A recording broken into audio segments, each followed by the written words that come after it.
दत्तक घेतलेले नरवाळा गाव स्वयंपूर्ण व स्वावलंबी बनविण्याचा संकल्प रोटरी क्लबचे प्रांतपाल मिहिर दवे यांची पत्रपरिषदेत माहिती। विनापरवाना गुंगीकारक औषधे बाळगणाऱ्या महिलेविरुद्ध एलसीबीची माहितीच्या आधारे धडक कारवाई। रक्ताचा तुटवडा लक्षात घेत धुळे जिल्हा परिषदेत घेण्यात आलं रक्तदान शिबिर। 250च्या वर रक्तपिशव्या संकलित। धुळे जिल्हा आरोग्य मित्र यांच्या संपाला युवा सेनेनं भेट देऊन केला पाठिंबा जाहीर। रोटरी क्लबच्या माध्यमातून विविध सामाजिक उपक्रम राबविले जातात। शासनासह समाजातील विविध घटकांच्या माध्यमातून आलेल्या मागणीनुसार रोटरी क्लब विविध साधनांच्या रूपाने गरजूंपर्यंत सेवा व मदत देण्याच्या कामात रोटरी क्लब ही स्वयंसेवी संस्था सातत्यानं पुढाकार घेऊन काम करीत असल्याची माहिती रोटरी क्लब 3060चे प्रांतपाल मिहिर दवे यांनी शुक्रवारी पत्रकार परिषदेत दिली।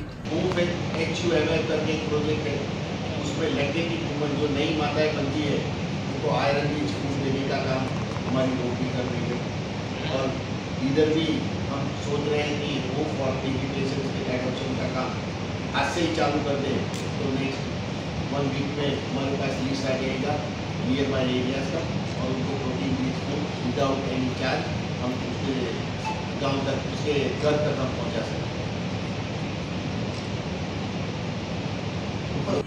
दवे पुढे म्हणाले की 1 जुलै ते 30 जून या माझ्या कार्यकाळात समाजात कोणकोणत्या मुद्द्यांवर काम करावं याचं संपूर्ण नियोजन करून वेगवेगळ्या स्कीम्स राबविण्याचा प्रयत्न केला जात आहे।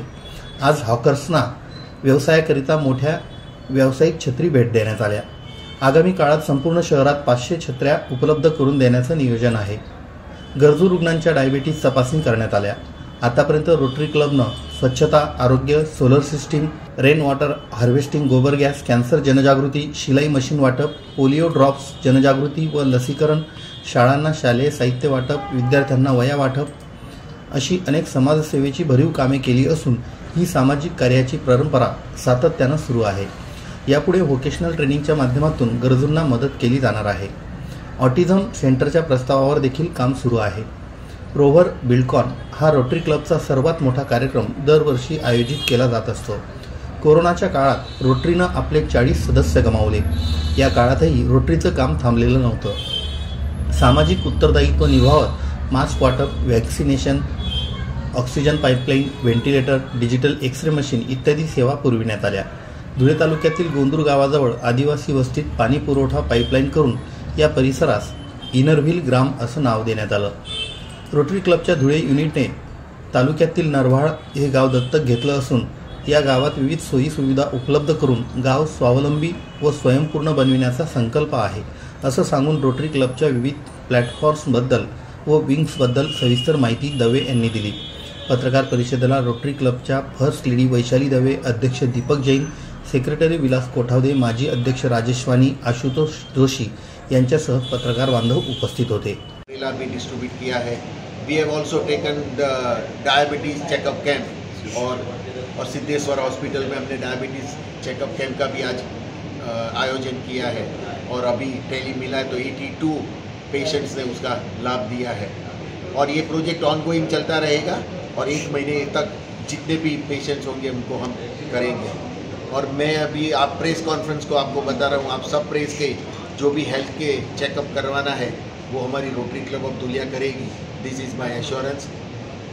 थैंक यू खानदेश और Rotary club of Dhulia for inviting me and Vaishali for your official club visit. आपको कुछ भी ऐसा कुछ लगे कि नहीं रोटरी कैन हेल्प यू तो आप हमको बताएंगे तो we are at your service and at your doorstep. मी महाराष्ट्र बातम्यांसाठी सचिन बागुल, धुळे। दिनांक 8 डिसेंबर रोजी धुळे जिल्हा पोलीस अधीक्षक श्रीकांत धिवरे यांना गुप्त बातमीदारामार्फत माहिती मिळाली की फहिदा उर्फ मीना उस्मान शेख राहणार अमन मेडिकल जवळ जामचा मळा, 40गाव रोड, धुळे हिच्याकडे विनापरवाना गुंगीकारक औषधं विक्रीकरिता बाळगले असल्याची माहिती देण्यात आली। याबाबत पोलीस अधीक्षक धिवरे यांनी खात्री करून कारवाई करण्याचे दत्ताजी शिंदे पोलीस निरीक्षक स्थानिक गुन्हे शाखा धुळे यांना आदेशित केले होते। त्या अनुषंगाने नमूद ठिकाणी पोलीस निरीक्षक शिंदे स्थानिक गुन्हे शाखा धुळे हे स्टाफसह मिळालेल्या बातमीच्या ठिकाणी पोहोचले। त्यावेळी फहिदा उर्फ मीना उस्मान शेख यांच्या घराची झडती घेतली असता नमूद संशयिताच्या घरामध्ये chlorpheniramine maleate and codeine phosphate Rex O Rex cough syrup या नावाच्या 18 बॉटल्स मिळून आल्या।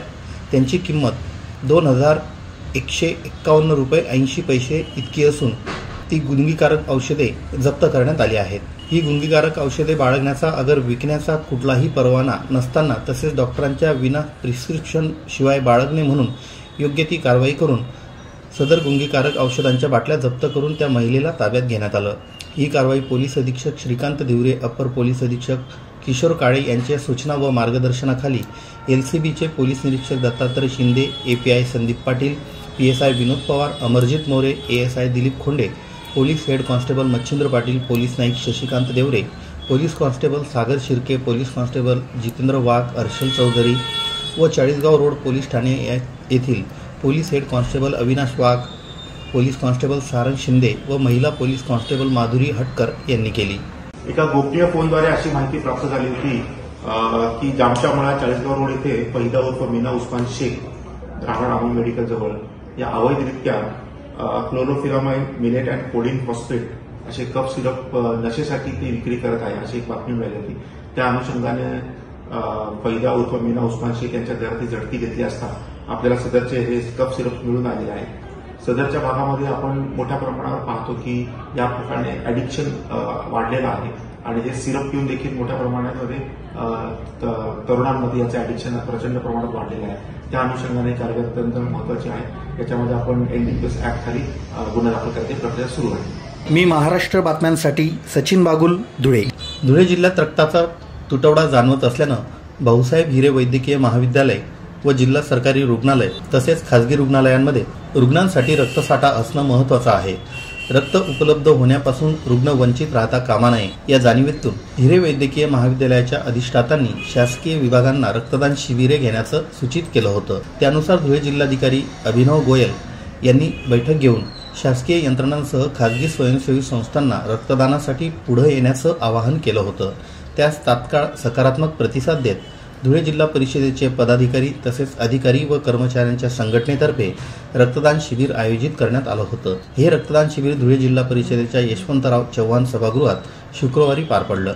अधिकारी व कर्मचाऱ्यांनी स्वेच्छेने व उत्स्फूर्तपणे रक्तदान करून अधिष्ठाता व जिल्हाधिकारींच्या आवाहनाला चांगला प्रतिसाद दिला।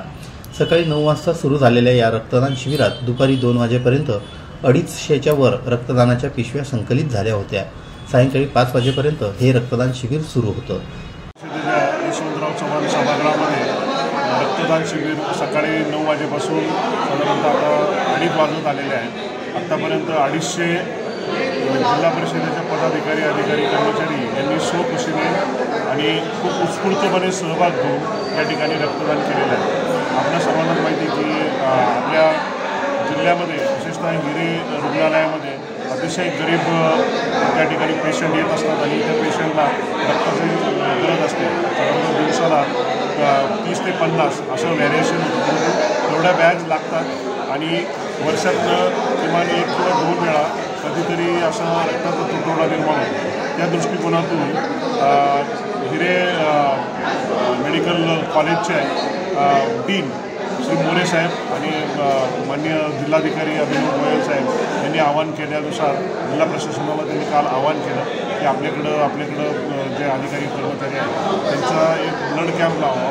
त्यासाठी आम्ही ब्लड डोनेशनचं काम या ठिकाणी आयोजित केलं होतं आणि त्याला सर्व सामान्य पदाधिकाऱ्यांनी, सर्व संघटनाच्या कर्मचाऱ्यांनी, संघटनाच्या प्रतिनिधींनी चांगला प्रतिसाद दिला आणि अतिशय कमी वेळ आम्हाला नियोजनाला मिळाला तरी त्याच्यामध्ये आम्हाला जवळपास आता 225पर्यंत आमचं ब्लड डोनेशन झालेलं आहे आणि आणखीनही त्याचा उत्स्फूर्त सहभाग बघून आम्ही अजून 4 वाजेपर्यंत तो कॅम्प आम्ही एक्सटेंड केलेला आहे। तर ह्या रक्तदान हे श्रेष्ठदान आहे याच्यामध्ये आपल्याला सांगण्याची गरज नाही आहे। मी पुन्हा एकदा नागरिकांनाही धुळे जिल्ह्यातल्या आवाहन करेल की ज्या वेळेस आपल्याला गरज पडेल त्या वेळेस रक्तदानासाठी पुढं आलं पाहिजे। धन्यवाद। मी महाराष्ट्र बातम्यांसाठी सचिन बागुल, धुळे। महात्मा फुले जन आरोग्य योजनेअंतर्गत शासकीय व निमशासकीय रुग्णालयांमध्ये आरोग्य मित्र या पदांवर कार्यरत असलेल्या कर्मचाऱ्यांच्या संपाला धुळे जिल्हा युवा सेनेनं भेट देऊन आपला पाठिंबा जाहीर केला। युवा सेनेनं याबाबत म्हटलं आहे की आरोग्य मित्रांचं कार्य आम्ही वेळोवेळी पाहत आलो आहोत। समाजासाठी आरोग्य मित्रांनी केलेली धडपड ही निश्चितच सन्मानास पात्र आहे। कोरोना सारख्या गंभीर परिस्थिती असताना आरोग्य मित्रांनी स्वतःचा व परिवाराचा विचार न करता स्वतःचा जीव धोक्यात घालून अत्यंत तुटपुंजा पगारात आपलं कर्तव्य पार पाडलं। इतर कर्मचाऱ्यांना त्यावेळी दुप्पट तिप्पट पगार मिळत होता, पण कोरोना सारख्या गंभीर आजाराचा विचार केला व आपलं कार्य अविरतपणे चालू ठेवलं। हे देखील सीमेवर देश रक्षणासाठी असलेल्या जवानांच्या कार्यापेक्षा देखील कमी नाही। तरीही शासनाने आरोग्य मित्रांना नेहमीच वाईट वागणूक दिली। शासनाला त्यांनी केलेल्या कार्याचा विसर पडलाय। आरोग्य मित्रांनी केलेल्या मागण्यांच्या न्याय्य हक्कांसाठी धुळे जिल्हा युवा सेना सदैव त्यांच्या पाठीशी आहे। आरोग्य मित्रांनी केलेल्या आंदोलनाला आमचा जाहीर पाठिंबा आहे व वेळ पडल्यावर धुळे जिल्हा युवा सेना देखील यासाठी रस्त्यावर उतरल्याशिवाय राहणार नाही, असं युवा सेनेनं स्पष्ट केलं। यावेळी धुळे जिल्हा युवा सेना प्रमुख हरीश माळी, युवा सेना उपजिल्हा प्रमुख कुणाल कानकाटे, महानगर प्रमुख मनोज जाधव, सिद्धार्थ करंकाळ, उपमहानगर प्रमुख जयेश सोनवणे, जयेश फुलपगारे, शुभम फुलपगारे, तरवेज शेख आदी युवा सैनिक उपस्थित होते। महाराष्ट्र शासनाची महात्मा ज्योतिबा फुले जन आरोग्य योजना ही खूप महत्त्वाकांक्षी अशी योजना आहे, जिच्यात 12 वर्षापासून आरोग्य मित्र काम करत आहे। परंतु आरोग्य मित्रांना खूपच तुटपुंजा अशा पगारावर काम करावं लागत आहे। कंपनी आरोग्य मित्रांना फक्त 11,440 एवढा पगार देत आहे। वेळोवेळी आम्ही कंपनीला पगारवाढीसाठी निवेदन दिले आहे, पण त्यावर आजपर्यंत कुठलीही कारवाई करण्यात आलेली नाही। तसेच केंद्र शासनाची प्रधानमंत्री जन आरोग्य योजनेत देखील आरोग्य मित्र 2018 पासून काम करत आहोत, परंतु त्या योजनेचा 1 रुपयाही आरोग्य मित्रांना आजपर्यंत मिळत नाही आहे। म्हणून आम्ही या संदर्भात भरपूर पाठपुरावा करतो आहे, पण आरोग्य मित्रांना आजपर्यंत कोणी न्याय मिळालेला नाही। धन्यवाद। कोरोनासारख्या काळामध्ये आरोग्य मित्रांनी आपल्या जीवाची पर्वा न करता, आपल्या परिवाराची पर्वा न करता अतोनात असे परिश्रम घेतले आहे, रुग्णांचे जीव वाचवले आहेत, परंतु त्याची देखील दखल सदर यंत्रणेने आजपर्यंत घेतलेली नाही। म्हणून आम्ही आज युवा सेनेचे जिल्हा प्रमुख हरीशभाऊ माळी यांच्या माध्यमातून निवेदन देतोय की आम्हाला न्याय मिळावा।